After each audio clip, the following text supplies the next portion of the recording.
पूजा पाठ, कर्मकांड, ज्योतिष सीखने एवं सनातन धर्म से संबंधित वास्तु शास्त्र, जंत्र मंत्र, तंत्र, शास्त्रोक्त ज्ञान प्राप्त करने के लिए जुड़े हमारे इस चैनल से।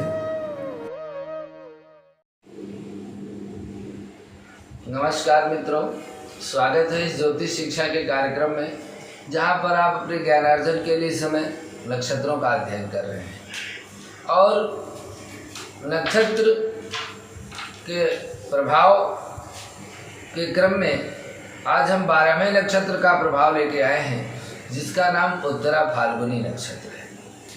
यह उत्तरा फाल्गुनी नक्षत्रों के क्रम में 12वां नक्षत्र है और इसके स्वामी भगवान सूर्य होते हैं, अधिदेवता आर्यमा होते हैं। और इसका प्रथम जो चरण है वो सिंह राशि में, शेष 3 जो चरण हैं वो कन्या राशि में आते हैं। इसके नामाक्षर में क्रमशः टे, टो, पा, पी ये 4 अक्षर आते हैं। यह ध्रुव संज्ञक नक्षत्र है, स्थिर संज्ञा का नक्षत्र है और ये क्षत्रिय जाति का ऊर्ध्वमुख संबंधित नक्षत्र है। इसका जो वृक्ष है वो बड़ अर्थात पाकड़ का वृक्ष है। इस नक्षत्र में जन्म लेने पर जातक को सूर्य की महादशा मिलती है और इन पर सूर्य तथा बुध का प्रभाव विशेष रूप से होता है, क्योंकि सिंह राशि में के स्वामी सूर्य होंगे तो सूर्य का प्रभाव होगा। और जो 3 चरण है वो कन्या राशि में आते हैं तो बुध का भी प्रभाव उसमें रहता है। तो ऐसे लोग विशेष रूप से, जैसे भवन का किसी चीज को धरती से खड़ा करके ऊंचाई तक ले जाना है, क्योंकि ये ऊर्ध्व संज्ञक नक्षत्र है, तो भवन का निर्माण करना इस नक्षत्र में वास्तु का ज्ञाता बनाता है।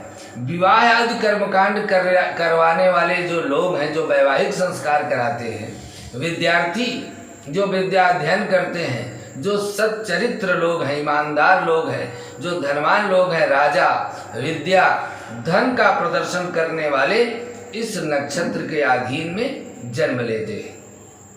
अब हम आपको बताने का प्रयास करते हैं कि इस नक्षत्र में यदि आपका जन्म हुआ है तो आपके अनुरूप आपका स्वभाव गुण कैसा होगा और किन कार्यों में आप संलग्न होंगे।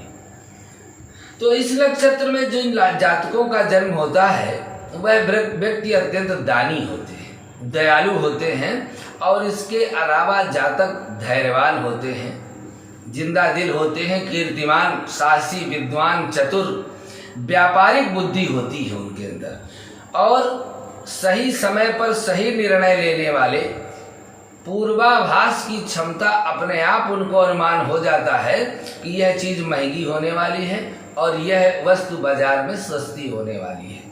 ऐसे पूर्वाभासी होते हैं, अध्ययनशील होते हैं, निरंतर कुछ न कुछ पढ़ने को उनको चाहिए, गणित, साहित्य, भाषा आदि के विशेष प्रवीण होते हैं। ऐसे जातकों को अपने पुरुषार्थ से, परिश्रम से धनार्जन करने में सफलता प्राप्त होती है। इन्हें सामाजिक ख्याति अच्छी मिलती है। इस नक्षत्र के देवता आर्यमा होते हैं, ये सूर्य के भाई हैं। आर्यमा को दया, करुणा, अनुग्रह, कृपा, सहयोग देने वाला देवता माना जाता है। यह नक्षत्र सिंह राशि और कन्या राशि दोनों को जोड़ने वाला है। ये लोग भी सूर्य के समान तेजस्वी होते हैं तथा हर तरफ से छा जाने वाले समाज में अपने बलबूते पर, अपने हुनर से, अपने परिश्रम से खूब धन कमाते हैं। केवल धन ही नहीं कमाते बल्कि कुशलता पूर्वक उसका उपभोग भी करने वाले होते हैं, धनी और सुखी होते हैं। इन लोगों में काव्य शक्ति भी होती है, कुछ गाना, कविता गाना, रामायण पढ़ना, गीता भागवत पढ़ना, काव्य शक्ति, कुछ कविता बनाने की भी क्षमता होती है। ये अपने विषय के अच्छे जानकार होते हैं, अपने शत्रुओं को भी कुशलता से परास्त कर देते हैं और इनका व्यक्तित्व सुंदर और आकर्षक होता है। समाज में इनको बहुत पसंद करते हैं लोग। धैर्यवान होते हैं, अपने जीवन में अच्छा नाम कमाते हैं। उच्च अधिकारी वर्ग और गणमान्य लोगों में इनका सम्मान और स्थान सुरक्षित होता है।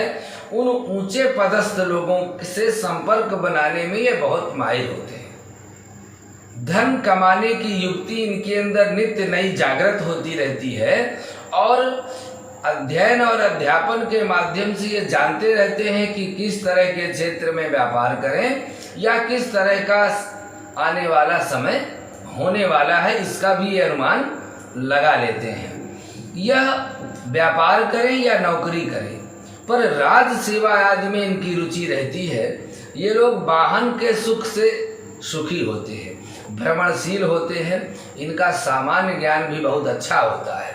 ये लोग सत्य बोलना, सत्य ही सुनना पसंद करते हैं, क्योंकि इन लोगों को सत्य पर विशेष विश्वास होता है, तो इसलिए ये लोग सत्य बोलना पसंद करते हैं और सत्य पर इनका विश्वास विशेष रूप से जागृत होता है। ये लोग वाहन सुख पर विशेष विश्वास करते हैं, सही गलत को शीघ्र पहचान लेते हैं, विश्राम, ताजगी और ऊर्जा को ये पुनः प्राप्त करके और फिर उसी तरह से नित्य नए जीवन की शुरुआत करते हैं। उत्तरा फाल्गुनी नक्षत्र का विशेष गुण है, ये लोग ऊर्जा से सदैव भरे रहते हैं, हमेशा आपको विश्वास और ऊर्जावान दिखाई देंगे, आलस्य, थके और परेशान ना मिलेंगे। ये इनके अंदर विशेष कला होती है, सबको साथ लेकर चलने की कला इनके अंदर होती है। किसी का कष्ट देखकर यह स्वयं दुखी हो जाते हैं। इनके चलते ये लोग स्वभाव से बहुत मददगार होते हैं और मुसीबत में लोगों को काम आने वाले होते हैं। जैसे दो लोग विवाद कर रहे हों तो उत्तरा फाल्गुनी वाले विवाद को खत्म कराने का पूरा प्रयास करते हैं। अपने प्रभावी व्यक्तित्व के चलते ये लोग ब्रांडिंग करने में बहुत कुशल होते हैं, अपने प्रोडक्ट का कुशलता से प्रचार करते हैं और उसको बाजार में, समाज में अपनी काबिलियत को पहुंचाने में ये सफल होते हैं। ये लोग इमोशनल होते हैं, हठी होते हैं और यूं कहें कि ये पूर्वाग्रह जल्दी पाल लेते हैं। ऐसे व्यक्तियों को किसी चीज़ का प्रलोभन देकर के विश्वासघाती नहीं बनाया जा सकता, क्योंकि यह धोखा या विश्वासघात को पसंद नहीं करते, न किसी को धोखा देते हैं और न किसी के विश्वास में फंसते हैं। इनसे ऐसी बात करने पर यह क्रोधित हो जाते हैं। ऐसे लोग अपना विरोध नहीं सुन पाते। यदि कहीं इनके विरुद्ध कोई बात हो रही हो तो यह बहुत जल्दी क्रोधित हो जाते हैं और क्रोधित होकर के यह असंतुलित भी हो जाते हैं। कुछ भी प्रतिक्रिया दे सकते हैं। इनको अपने पारिवारिक जीवन में सुख शांति बनाए रखने के लिए अतिरिक्त ध्यान देना चाहिए। साथ ही ये लव और केयर के अंतर को समझना चाहिए। ऐसे लोगों को महिलाओं को शत्रु नहीं बनाना चाहिए, अन्यथा लोक लाज से इनकी हानि हो सकती है। इन लोगों को अपने नक्षत्र के वृक्ष पाकड़ की सेवा करनी चाहिए, उसको जल देना चाहिए। खुली जगह पाकड़ का वृक्ष यदि मिल जाए तो उसकी छाया में जरूर बैठना चाहिए और ऐसे पेड़ों को उनको लगवाना चाहिए। यह पेड़ में पंचपल्ल में शामिल होता है। जो पूजा पाठ यज्ञ अनुष्ठान में पंचपल्लों का प्रयोग होता है उसमें पाकड़ का भी पत्ता प्रयोग में आता है। इसलिए ये लोग बड़े भाग्यशाली, विश्वास पात्र होते हैं, समाज में इनकी अच्छी छवि होती है और ये अच्छे उच्च पदस्थ लोगों के संपर्क में सदैव रहते हैं। यह उत्तरा फाल्गुनी नक्षत्र का प्रभाव और फल हमने आपको बताया। अगले भाग में अगले नक्षत्र का फल लेकर उपस्थित होते हैं। आज के लिए बस इतना ही। नमस्कार।